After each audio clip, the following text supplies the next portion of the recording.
अगर 30-40 भी सीट हमारे साथ मिल जाए, जीती हुई सीटें अगर हम जो डिमांड कर रहे हैं लालू प्रसाद यादव की तरफ से वो हम मिल जाए, तो हमें जाने में कोई ऐतराज़ नहीं है, हम जा सकते हैं। 30 सीटें हम जीतेंगे तो कम से कम हमारा विधायक होना चाहिए। कब तक हम बिना विधायकों के पार्टी बनाकर बिहार में राजनीति करते रहेंगे? हमारा विधायक तो होना चाहिए ना, कम से कम 10 विधायक भी चाहते हैं उपेंद्र कुशवाहा के पार्टी के।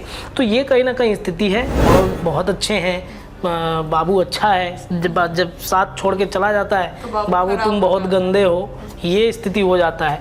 तो ये कहीं ना कहीं इस वक्त चल रहा है आरजेडी के अंदर में, और आरजेडी इससे धीरे धीरे कमजोर हो रही है। तेजस्वी यादव, मेरा अगला सवाल ये कि तेजस्वी यादव की टेंशन, मुश्किलें बढ़ गई। बिल्कुल मुश्किलें बढ़नी चाहिए थे वक्फ बोर्ड कानून को लेकर, लेकिन नीतीश कुमार ने वक्त रहते सभी मुस्लिम नेताओं को मनाने की तैयारी कर ली है।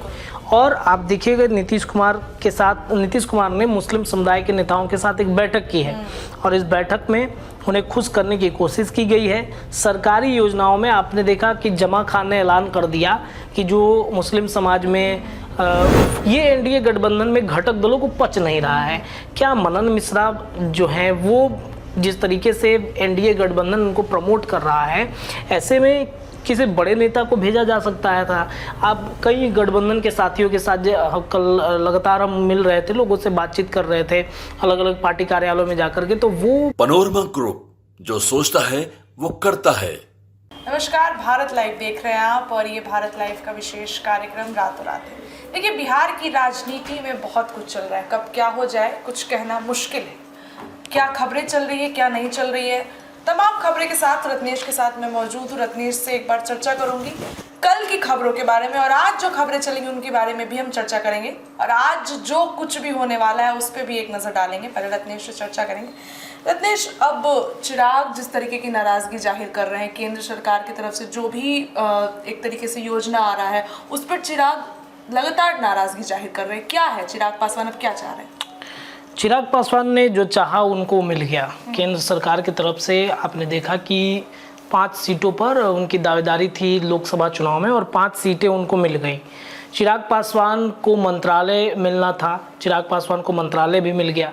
चिराग पासवान चाहते थे कि उनकी पूरी पार्टी उनके हाथों में आ जाए, अब वो पूरी तरीके से उनके साथ है। अब चिराग पासवान जो हैं वो ये चाहते हैं कि आने वाला जो विधानसभा का चुनाव है उसमें हमें सीट ज़्यादा मिले। 50 सीटों तक वो डिमांड कर रहे हैं। 50 सीटों में अगर वो डिमांड करते हैं, 50 में से कुछ सीटें अगर भारतीय जनता पार्टी मान लीजिए कि उसमें कुछ कटनी छटनी भी करेगा, तो कुल मिलाकर के 30 से 35 सीटें वो अपने पास रखेंगे। भारतीय जनता पार्टी भी ये जानती है कि मतलब हम बाकी तो और भी गठबंधन के साथी हैं ना, जीतन राम मांझी हैं, उपेंद्र कुशवाहा है, और भी घटक दल हैं। इसके अलावा आप देखिएगा कि मुकेश सहनी की वापसी हो रही है एनडीए के घटक दलों में। तो एनडीए के घटक दल में अगर सारे लोग आ जाएंगे, अगर चिराग ही ज़्यादा टिकट का डिमांड कर लें, या फिर नीतीश भी हैं, 110 सीट वो मांग रहे हैं कि 110 सीट हमें दे दीजिए, कैसे संभव हो पाएगा? तो भारतीय जनता पार्टी चूँकि बिहार में मुख्य धारा की पार्टी है, या फिर देश भर में अभी एनडीए गठबंधन में बीजेपी लीडिंग में है, मतलब बीजेपी के नेतृत्व में सरकार अभी वर्तमान में इस वक्त चल रहा है। तो बीजेपी बाकी गठबंधन के साथियों पर भी ध्यान देगी ना। ऐसा तो नहीं है कि हर बात वो मान जाए, जो चिराग चाहे वो उनको मिल जाए। कुछ चीज़ों पर हाँ मानते हैं कि कुछ चीज़ों पर सहमति एनडीए में बीजेपी की है, लेकिन हर चीज़ में तो नहीं हो जाएगा ना। नीतीश भी है, बिना नीतीश के गठबंधन चल ही नहीं सकता है। चिराग अगर 5 सांसद लेके आउट भी हो जाते हैं तो उनको कोई फर्क नहीं पड़ेगा, 5 सांसदों का एडजस्टमेंट तुरंत हो जाएगा भारतीय जनता पार्टी की तरफ से। लेकिन वो जिस तरीके से आरक्षण को लेकर के एग्रेसिव हुए, आरक्षण के मुद्दों पर अपने ही गठबंधन दल में जीतन राम मांझी थे, उनको उन्होंने जिस तरीके से बोला कि पूर्व मुख्यमंत्री जाता है तो मंदिर धो दिया जाता है, बिल्कुल ये कर दिया जाता है। अब देखिए इसमें क्या है कि तेजस्वी यादव मौके की तलाश में है। तेजस्वी यादव को लगता है कि कैसे हम सत्ता में आ जाए, किन लोगों के साथ अपना गठबंधन वो कर लें। चिराग पासवान को अगर साथ ला दिया जाएगा, हालांकि विधायक उनके पास नहीं है, लेकिन विधानसभा चुनाव में अगर चिराग तेजस्वी के आने से चिराग को ऐसा लगता होगा कि अगर चिराग हमारे साथ आ जाएंगे, तेजस्वी को ऐसा लगता होगा कि चिराग हमारे साथ आएंगे तो एक बड़ा फायदा हो सकता है हमारे साथ। दलितों का वोट बैंक चिराग पासवान के साथ है, कहीं ना कहीं स्वर्णों का, युवा भी है, स्वर्णों का एक वोट बैंक। अब 2 युवा अगर साथ में आ जाए तो मजबूत होगी, ताकतवर और ज़्यादा होंगे। और ऐसा नहीं है कि अगर मान के चलिए कि MY समीकरण में M राजद से नाराज हो रहा है तो वो M को चिराग एडजस्ट कर सकते हैं अपने पार्टी में। इस वजह से आप देखिएगा कि सुर उनके जो है RJD के और चाहे चिराग पासवान के वो एक हो रहे हैं। तेजस्वी यादव ट्विटर पे सोच भी रहे हैं कि अब चिराग मांझी का क्या होगा, केंद्र सरकार नहीं सोच रही है इनके बारे में। बिल्कुल, ये हितैषी बन रहे हैं एक तरीके से देखा जाए तो। वही स्थिति उपेंद्र कुशवाहा के साथ हुआ। उपेंद्र कुशवाहा के साथ क्या हुआ, राज्यसभा की सीट पर उनका नामांकन करा दिया गया, सब कुछ एकदम जोशीले अंदाज में किया गया। बाद में क्या पता चलता है, 2 साल वाली सीट पर जो विवेक ठाकुर का सीट था उस सीट पर उनको नामांकन भर दिया गया। लेकिन पहले 4 साल की सीटों पे, पहले तो 4 साल की सीट पर हुआ था। अब एक मनन मिश्रा को एक चेयरमैन रहे हैं, वो बार काउंसिल के चेयरमैन रहे हैं, एक मतलब वैसे जगहों से उनको उठा करके राज्यसभा भेजे जाना, ये एनडीए गठबंधन में घटक दलों को पच नहीं रहा है। क्या मनन मिश्रा जो हैं वो जिस तरीके से एनडीए गठबंधन उनको प्रमोट कर रहा है, ऐसे में किसी बड़े नेता को भेजा जा सकता है था। आप कई गठबंधन के साथियों के साथ कल लगातार हम मिल रहे थे, लोगों से बातचीत कर रहे थे अलग अलग पार्टी कार्यालयों में जाकर के, तो वो बीजेपी के इस फैसले से खुश नहीं है। हालांकि ब्राह्मणों का एक दबदबा भारतीय जनता पार्टी बनाना चाहता है। वो चाहता है कि ब्राह्मण जो है, ब्राह्मण की राजनीति एक बार फिर से बिहार में, देश भर में कहीं ना कहीं वो बढ़ाना चाहता है। जो ब्राह्मण को लेकर के, मिथिलेश तिवारी को लेकर के जो परसेप्शन बनाया गया था बक्सर में, वो सारे डैमेज को कंट्रोल करना है। बक्सर में अश्विनी चौबे का टिकट कट गया तो उन ब्राह्मणों को मतलब मेंटेन करना है, तो कैसे होगा। तो एक ब्राह्मण नेता को आगे करना पड़ेगा। बीजेपी में बहुत बड़े कई पदों पर ब्राह्मण नेता है, लेकिन वैसे ब्राह्मण नेताओं को उठाकर लाना होगा जो उनको अपने आप में एक पकड़ बना सके। अब इसमें क्या है, मनन मिश्रा को इसलिए भी बुलाया गया क्योंकि आप देखिएगा कि कई शीर्ष अदालतों में वकीलों की संख्या में जिस तरीके से इजाफा हुआ है, या फिर कानूनी दांव पे समझाने की, एक संयोग नहीं, ये प्रयोग है। मनन बिल्कुल प्रयोग किया जा रहा है कानूनी दांवपेच को सुधारने के लिए। देखिए एक चर्चा है वकीलों में, एक चर्चा ये है कि बहुत सारे वकील कांग्रेस माइंडेड वकील हैं, तो उन कांग्रेस माइंडेड वकीलों में एक भाजपा का अपना कोई व्यक्ति जाकर के बैठेगा तो इनको इन्फ्लुएंस कर सकता है। क्योंकि एक चीज देखा गया है कि जब 3 कानून बने थे तो मनन मिश्रा ही वो वकीलों के साथ उन्होंने समझौता कराया था जो नाराज चल रहे थे। तो इनकी एक बड़ी उपलब्धि बीजेपी मानती है। योजना पे बैकफुट करना पड़ रहा है, इसको भी लेकर बिल्कुल बीजेपी इसे अपना एक मान रहा है कि हाँ, मनन मिश्रा मना सकते हैं, वकीलों को इन्फ्लुएंस कर सकते हैं, तो वो कहीं ना कहीं ये परिस्थितियां बनाई जा रही हैं। तो ये तो रही बीजेपी की बात, लेकिन उपेंद्र कुशवाहा के साथ जो छलावा किया गया, इनके साथ आपने देखा कल बाकायदा प्रेस कॉन्फ्रेंस करके आरजेडी ने कह दिया कि भाई कुशवाहा के साथ क्यों ऐसा आप लोग कर रहे हैं। आपने देखा कि आरजेडी ने एक प्रयोग किया लोकसभा 2024 के चुनाव में कुशवाहा को टिकट दे करके। कुशवाहा वहां पर जीते भी, उनको संसदीय दल का नेता भी बना दिया गया आरजेडी की तरफ से। तो कुशवाहा राजनीति को लेकर के आरजेडी मतलब समझ रही है कि कुशवाहा राजनीति से ही तेजस्वी यादव शायद बिहार के मुख्यमंत्री बन जाए, इस वजह से उनको फ्रंट पे रखा जा रहा है। और उपेंद्र कुशवाहा के साथ खड़ा होना कहीं ना कहीं इस बात की तरफ इशारा कर रहा है। और उपेंद्र कुशवाहा के पार्टी में भी इस बात को लेकर के नाराजगी है। पार्टी में ऑफ द रिकॉर्ड कई लोगों से जब चर्चा होती है तो बोलते हैं कि ये सही नहीं हुआ, बार बार बीजेपी हमारे साथ छलावा करते आई है। तो अगर बीजेपी वक्त रहते नहीं संभलेगी तो 25 में उसे बहुत बड़ा डाउन हो जाना पड़ेगा। बीजेपी इसके पहले भी कुशवाहा की वजह से बहुत बार डाउन हुई भी है। तो अगर उपेंद्र कुशवाहा के साथ आप छलावा कर रहे हैं, 2 साल के बाद अगर उनका टेन्योर नहीं बढ़ाया जाता है तो इतना तय मानिए कि उपेंद्र कुशवाहा ने, जैसे पूर्व में केंद्रीय मंत्री तक भी उन्होंने इस्तीफा दे दिया था, वो इस राज्यसभा की सीट पर भी बहुत ज़्यादा दिन तक रहेंगे नहीं, वो इस्तीफा देंगे। और फिर क्या, अगर इशारों में कल हमने बातचीत की कई लोगों से, तो उनका यही कहना था कि हमारे लिए तो दूसरे दरवाजे खुले हुए हैं। लालू प्रसाद यादव जी हमारे साथ हैं, लालू यादव के साथ हम जाएंगे, हमारे साथ जो सीट हम डिमांड कर रहे हैं, अगर 30-40 भी सीट हमारे साथ मिल जाए, जीती हुई सीटें अगर हम जो डिमांड कर रहे हैं लालू प्रसाद यादव की तरफ से वो हम मिल जाए, तो हमें जाने में कोई ऐतराज़ नहीं है, हम जा सकते हैं। 30 सीटें हम जीतेंगे तो कम से कम हमारा विधायक होना चाहिए। कब तक हम बिना विधायकों के पार्टी बनाकर बिहार में राजनीति करते रहेंगे, हमारा विधायक तो होना चाहिए ना। कम से कम 10 विधायक भी चाहते हैं उपेंद्र कुशवाहा के पार्टी के। तो ये कहीं ना कहीं स्थिति है। और चिराग के साथ आरजेडी खड़ी है, उपेंद्र कुशवाहा के साथ खड़ी है। ये एक साफ तौर पे देखा जा रहा है कि आने वाले वक्त में, हालांकि चिराग पासवान का फैसला क्या होता है ये देखना दिलचस्प है। मुझे नहीं लगता है कि चिराग गठबंधन करेंगे, लेकिन राजनीति है, कुछ भी संभव हो सकता है। लेकिन उपेंद्र कुशवाहा का तो तय है कि अगर बीजेपी वक्त रहते नहीं संभली तो कुशवाहा की गठबंधन जो है वो आरजेडी से हो सकता है, ये डील फाइनल हो जाएगी। अच्छा रत्नेश, लालू यादव अपने रूटीन चेकअप के लिए सिंगापुर गए हैं। अब ऐसा लग रहा है कि तेजस्वी यादव इतने मजबूत नेता के रूप में नहीं उभर रहे हैं जिस तरीके से उनके पार्टी में सेंधमारी चल रही है। आप ही बताइएगा कल क्या हुआ है?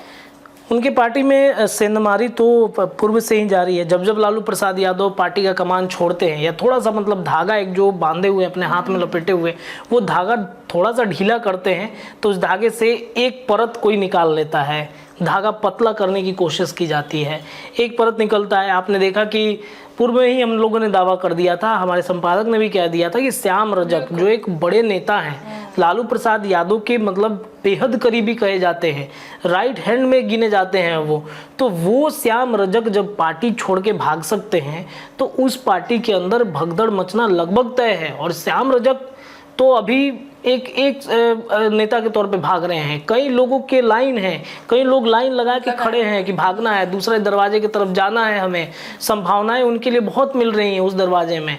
श्याम रजक के बारे में चर्चा थी, कल हमने बातचीत भी किया, उनसे इंटरव्यू भी किया। उनसे जब पूछा कि सर आपके बारे में तो एक चर्चा हमने सुना था कि सर आप एमएलसी बन रहे हैं, आपको एमएलसी बनाया जा रहा है, लेकिन अचानक से मुन्नी रजक को, आप ही के समाज से आई हैं वो, उनको एमएलसी बना दिया गया। तब उन्होंने हालांकि इस पर कहा कि मैं इस पर ज़्यादा टीका टिप्पणी नहीं करूँगा, किसी भी समाज के बने, कोई भी बने, मुझे खुशी है कि एक महिला को लालू प्रसाद यादव ने आगे बढ़ाया है। लेकिन इतना आप तय मानिए कि मुन्नी रजक के बने रहने से, बन जाने से श्याम रजक और उनके चाहने वालों में तब से ही नाराजगी आरजेडी में मच गई थी। तब से ही आरजेडी में श्याम रजक के चाहने वाले लोग ये कह रहे थे कि नहीं, अब आपके लिए यहाँ पर बहुत कुछ बचा नहीं। उन्होंने खुद भी बोला मुझे शतरंज का शौक था लेकिन मुझे धोखा मिला है। बिल्कुल, वो शतरंज के खिलाड़ी के तौर पर अपने आप को मानते हैं और कहते हैं कि हमें धोखा मिला, कब हमें चेकमेट कर दिया जाता है पता ही नहीं चलता है। तो ये एक रणनीति का हिस्सा हो सकता था। श्याम रजक को बनाते तो शायद कुछ और कहानी होती। आपने देखा सुनील सिंह के, एक बहुत बड़ा वोट बैंक बिल्कुल बिल्कुल, अब देखिए सुनील सिंह के प्रकरण में भी उनको कुछ नहीं बोलना है, श्याम रजक चले जाते। अब उनके पार्टी में देखिए स्थिति ये होता है कि आरजेडी में अगर उनके पार्टी से कोई निकल के चला जाए तो उनका कट्टर विरोधी हो जाता है, कई कई बातें उन पर कही जाने लगती है। जब साथ होते हैं तो सब बहुत अच्छे हैं, बाबू अच्छा है, जब साथ छोड़ के चला जाता है तो बाबू तुम बहुत गंदे हो, ये स्थिति हो जाता है। तो ये कहीं ना कहीं इस वक्त चल रहा है आरजेडी के अंदर में, और आरजेडी इससे धीरे धीरे कमजोर हो रही है। तेजस्वी यादव, मेरा अगला सवाल ये कि तेजस्वी यादव की टेंशन, मुश्किलें बढ़ गई। बिल्कुल मुश्किलें बढ़नी चाहिए, क्योंकि तेजस्वी यादव को मतलब अगर उनके पार्टी से इतने बड़े बड़े दिग्गज नेता, आपने देखा होगा प्रदेश अध्यक्ष जगदानंद सिंह खुद नाराज थे। 2 साल पहले की घटना है जब जगदानंद सिंह 2 महीने तक पार्टी कार्यालय से गायब थे, वो आ ही नहीं रहे थे। राजद के जो रणनीति तेजस्वी यादव बनाना चाहते थे, जो रणनीति पर तेजस्वी यादव काम करना चाहते, वो रणनीति पसंद नहीं थी। प्रदेश अध्यक्ष जगदानंद सिंह लालू प्रसाद यादव के समय से राजनीति करते आए हैं, उनको पता है कि कैसे राजनीति या पार्टी को मजबूत करना है, कैसे यूथ विंग्स में कैसे हमें और ज़्यादा मजबूती लानी है, छात्राओं को जोड़ना है, बूथ स्तर तक के कार्यकर्ताओं को जोड़ के रखना है। लेकिन वही स्थिति तेजस्वी यादव के साथ उलट हो जाता है। तेजस्वी यादव से आप देखिए बहुत नाराजगी लोगों के अंदर होता है, बीच मीटिंग में लोग नाराजगी अपना जाहिर कर देते हैं, बुला के वो नहीं आते हैं। आप ही ने खबर किया था कि आप बता रही थी कि महिलाओं का एक विंग्स था, वो क्या था, तेजस्वी उन्होंने कहा कि हमें बुलाया गया मीटिंग के लिए लेकिन तेजस्वी पहुंचे ही नहीं। हालांकि तेजस्वी यादव की उस समय तबीयत खराब थी, इस वजह से वो नहीं आ रहे थे। तो ये कहीं ना कहीं तेजस्वी यादव के लिए एक टेंशन है, और मुझे लगता है कि तेजस्वी यादव को अब संभलने की बढ़ेंगी, तेजस्वी यादव को संभलने की जरूरत है। तेजस्वी अगर नहीं संभलेंगे तो इतना तय मानिए पार्टी के अंदर भगदड़ मचेगा। और फिर श्याम रजक फिलहाल जिस तरीके से पार्टी छोड़ के वो निकले हैं, इनके पीछे और अन्य भी कई, हाँ ये एक ट्रेलर है, झांकी से आप कह सकते हैं। अब इनको कहीं ना कहीं बड़ा मतलब मुझे लगता है कि कई विधायक हैं, मैंने कई विधायकों का नाम तो नहीं लिया, लेकिन कई विधायकों के बारे में इशारे में कहा है। कल भी मैंने खबर किया था कि 2 दर्जन से ज़्यादा विधायक नाराज चल रहे हैं तेजस्वी यादव से। अब उन्होंने ऐसा ऐलान ही कर दिया है कि वैसे विधायकों का मैं टिकट काट दूंगा जो विधायक लोकसभा में अच्छा परफॉर्मेंस नहीं किए हैं। सबसे पहले निगाहें और सबसे पहली रडार तो चढ़ गई थी, तलवार लटक गई थी रीतलाल यादव पर। दानापुर में जहाँ से वो विधायक हैं वहाँ से मीसा भारती को वोट ही नहीं पड़ा है। तो ये कहीं ना कहीं रीतलाल यादव को लगा कि अब संभावनाएं नहीं है, तो भाजपा की तरफ अपनी संभावनाएं तलाशने लगे। हालांकि ये बात सही है कि उन्होंने तेजस्वी यादव ने वक्त रहते रीतलाल यादव को फ़ोन किया। वो भी तेजस्वी ने नहीं किया, लालू प्रसाद यादव ने फ़ोन किया और उनको आवास पर बुलाया, बुला करके अपने गाड़ी में बैठाकर आरजेडी कार्यालय लाए। हो सकता था कि जब मीडिया में ये खबरें चलने लगी तो लालू प्रसाद यादव ये दिखाना चाहते थे कि रीतलाल हमारे साथ है, लेकिन जब कार्यक्रम खत्म हुआ, रीतलाल यादव अपनी गाड़ी से निकले, तब हमने उनसे सवाल किया था कि सर आप तो भारतीय जनता पार्टी के संपर्क में हैं, कहा जा रहा है कि आप तो बीजेपी के साथ जा सकते हैं। तो उन्होंने कहा संभावनाएं कभी किसी की बन सकती हैं, कोई भी कहीं भी जा सकता है, लेकिन फिलहाल हम आरजेडी में हैं और आरजेडी में ही रहेंगे। तो ये उनका एक कहना कि हाँ संभावनाएं बन रही हैं हमारे लिए। बहुत सारा चीज़ अगर पार्टी के अंदर जो हम चाहते हैं वो हमें नहीं मिला। वो चुनाव लड़ना चाहते थे लोकसभा का, पर अब तक उन्होंने खुले तो गलती है, तेजस्वी यादव किसी को मनचाहा टिकट नहीं देते हैं। ऐलान उन्होंने कर रखा था कि लोकसभा का चुनाव में लड़ूंगा अगर मीसा दीदी बोलती हैं तो, लालू यादव बोलते हैं तो। हालांकि पूरे तरीके से उन्होंने तैयारी कर लिया, तो उनको मुझे लगा कि वो लालू प्रसाद यादव ने हामी भर दी है और इस वजह से वो तैयारी कर रहे हैं। और यही तैयारी वो करते करते अचानक से लालू प्रसाद यादव ने बेटी मीसा भारती का नाम अनाउंसमेंट किया और फिर रीतलाल यादव गायब हो गए फ्रेम से, वो प्रचार प्रसार में गए ही नहीं। छपरा के कई ऐसे विधायक हैं आरजेडी के 3-4, यादव आप ले लीजिए। पप्पू यादव तो खैर वो अपनी पार्टी के लिए आए थे, ये हम आपके अपने मर्ज करते हैं, टिकट दे दीजिए। लेकिन बात यहाँ आरजेडी की हो रही है कि आरजेडी के विधायक जिस तरीके से छपरा में कई ऐसे विधायक हैं आरजेडी के, वो नाराज हैं। उनको लगता है कि तेजस्वी यादव उनका टिकट काट देंगे। छपरा के अलावा कई ऐसे ज़िले हैं जिन ज़िलों में आरजेडी के जो विधायक हैं उनको ऐसा लगता है कि हमारा टिकट इस बार कटने वाला है और इस वजह से वो दूसरे तरफ संभावनाएं तलाश रहे हैं।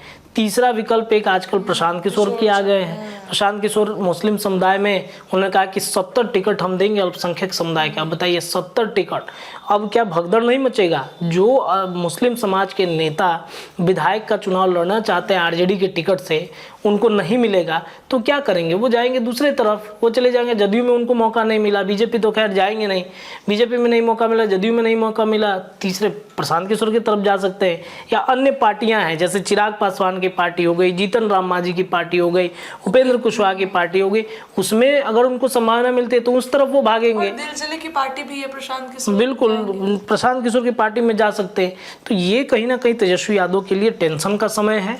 तेजस्वी इस पर मंथन भी कर रहे होंगे, मुझे लग रहा होगा कि कैसे अब बचा कर रखना होगा, कैसे रणनीति तय करनी होगी।